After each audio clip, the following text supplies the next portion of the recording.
This is a ride with the Army Aviation Heritage Foundation. You'll note that it does say experimental there. It is not actually an experimental helicopter. This is a retired combat helicopter that has been restored. And because it is no longer in service and the type of designation, the uh, Federal Aviation Administration requires that they say experimental, even though this is not an experimental. This is actually a Huey, which is a UH-1, and it has one pilot, a co-pilot, and then you can kind of see that we've got two crew members in here with us who are making sure that we're behaving. It is an open air helicopter, and I'm sitting off to the side where I'm strapped in. And yes, we are strapped in very, very well. So that is a good thing because being this close is a little bit scary, or can be a little bit scary, I should say. We go up. It is about an 8 to 10 minute ride. I am not putting the volume on for the actual ride simply because it's loud. All you hear are the helicopter rotors. You can periodically hear the other crew members shouting, but it's pretty difficult to really understand. But as you go, you can see all sorts of things in the landscape. There's Atlanta in the distance. There are mountains in the distance. You can see ponds and neighborhoods. And then my favorite part that I'm going to show you a little bit later. But right now, you can have up to 10 passengers on this helicopter that will take you around the area. This is a really unique experience. And then before and after you're on this helicopter, you also go into their aviation museum where they have Cobras, they've got Hueys, and so forth. And these volunteers who run this Heritage Foundation are absolutely fantastic. Will answer any question you have about the helicopters, how they work, what they did. These are true combat helicopters that they have restored. So it's not like you're just flying on a random thing. There's a lot of history to these. They talk about that and they really have a great attitude and a lot of information. I've done this twice actually, and I absolutely love it.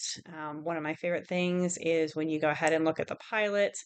They've got the little dancing hula girl up there. I think that's just absolutely hilarious for that piece of it. The other part too is when you are going to duck, they will give you the countdown of the three, two, one, just so you know, so that you are aware that the helicopter is going to be changing direction, going down, and so forth, and you're not scared or anything else. It's a very smooth ride. You don't have to worry about getting airsick.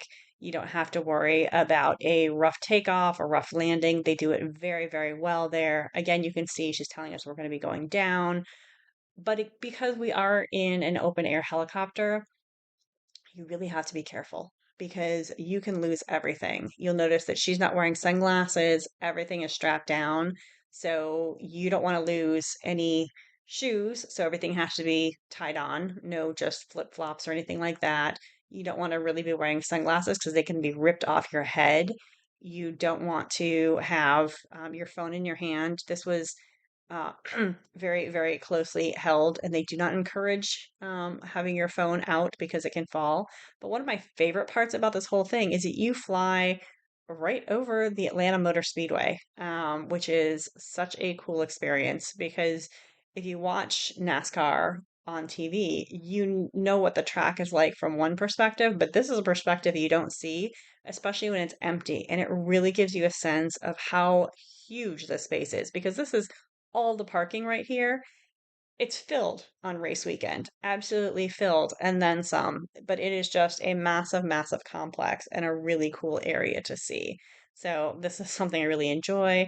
It's about an 8 to 10 minute flight, and then you come in for a landing here. So, I'm just going to let you listen just for a second to what the actual rotors sound like. As you get closer, you can see where the grass grows and gets blown around, which is one of my favorite things. But again, I have earplugs in, but you can get a sense of how loud this actually is. So you got to be careful. The comms are only for the crew. We can't hear them except what they're shouting, but it's just such a cool experience. It's very smooth takeoff, very smooth landing, as I mentioned.